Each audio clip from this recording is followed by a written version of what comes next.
Vamos falar de alimentos cicatrizantes. Dr. Davis Albers, como funciona esse processo de cicatrização e de que maneira os alimentos podem ajudar?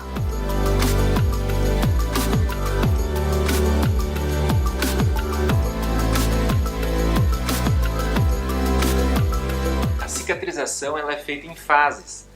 A fase inicial é a fase inflamatória, onde as células do corpo se defendem do dano, e segue pela fase proliferativa, que é a fase onde a gente vai cicatrizar, propriamente dita, o dano. Então essa fase a gente tem a formação do novo tecido conjuntivo, a formação do colágeno. E o colágeno nada mais é que uma proteína. Então a gente precisa dar nutrientes, aminoácidos, proteína, para a gente formar um novo colágeno e recuperar e ter uma boa cicatrização. Então os alimentos realmente podem ajudar, especialmente as frutas. Isso. Tanto as frutas que apresentam vitaminas, que também são importantes no processo cicatricial, principalmente a vitamina C nas frutas cítricas, né? Porque a vitamina C faz parte da formação do colágeno, né? As vitaminas A, E, porque essas vitaminas elas são importantes como controlar o processo inflamatório. A gente quer que repare, porém a gente não quer que inflame de uma maneira exagerada. Então elas são consideradas, por exemplo, a vitamina E, como um antioxidante. Então a comida, na verdade, é fundamental. O paciente, para ter uma boa cicatrização no pós-operatório, ele precisa estar bem nutrido. Ele precisa ter uma boa densidade nutricional, tanto com aporte adequado de proteínas. E aonde a gente vai encontrar essas proteínas? Normalmente proteína animal, que ela tem uma biodisponibilidade, ou seja, a gente consegue absorver melhor, né, as proteínas quando vêm do reino animal, mas também são encontradas no reino vegetal, nas lentilhas, feijões, né?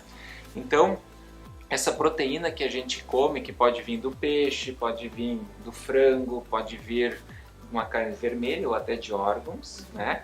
Adicionada a alimentos com densidade nutricional grande, por exemplo, legumes, vegetais e frutas. Com isso a gente consegue dar um aporte suficiente para o tecido reparar adequadamente. Tem algumas frutas que são mais amigas aí? Sim. A gente cita as frutas cítricas, né?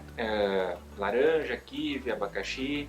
E pensando em vitamina A, tomate, que tem caroteno, né? Então cenoura, né? Agora Beterraba. se fala também, Dr. Davis, dos alimentos reimosos. O que seriam esses alimentos reimosos? Esse termo ele vem normalmente do Nordeste.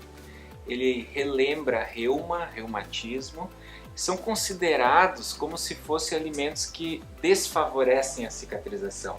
Então são alimentos que popularmente são considerados que não seriam bom comer num período pós-operatório.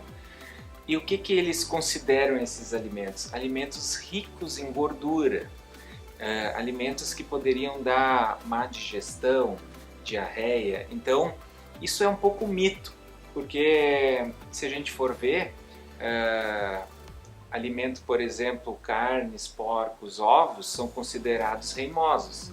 E tu queres um alimento mais completo do que ovo, né? Então o ovo é um ótimo alimento num pós-operatório, de fácil preparação. Existem várias maneiras de tu preparar, desde um simples cozimento até um omelete. E então a gente vê que esse termo reimoso, na verdade, acaba sendo mais um mito, né? Então tem um cardápio mais ou menos dirigido para essa fase de cicatrização que é importante observar, né? Sim. Se a gente for levar em consideração, depende da cirurgia que vai fazer, né? Se é uma cirurgia, por exemplo, digestiva, claro que precisa entrar e introduzir os alimentos de uma forma mais lenta, inicialmente com alimentos mais líquidos, depois pastosos, né?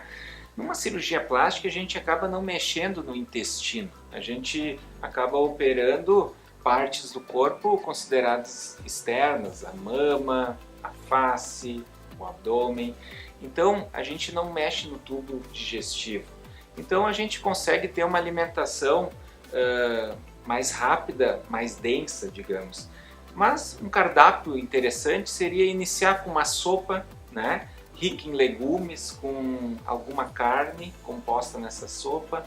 Daqui a pouco um fio de um azeite de oliva, né, que a gente sabe que o ômega 3 também é um anti-inflamatório. E depois, aos poucos, a gente vai introduzindo vegetais, frutas e sempre pensando num aporte adequado de proteína. Agora, além da alimentação, o que mais ajuda nesse processo de cicatrização?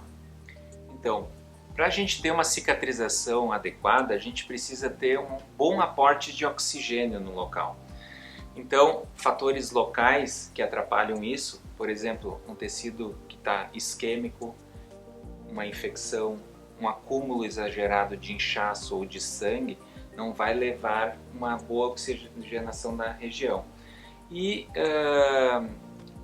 a parte sistêmica também atrapalha. Por exemplo, pacientes que apresentam diabetes, apresentam insuficiência renal, hipotireoidismo, doenças que atrapalham então esse aporte de oxigênio, também vão levar a uma dificuldade da paciente cicatrizar. O tabagismo é um grande fator, né, que atrapalha muito.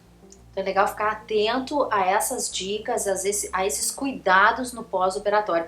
E contando, claro, com um cardápio muito especial para ajudar ainda mais nesse processo, né? Com certeza, isso mesmo. Obrigada, Dr. Davis. Eu que agradeço.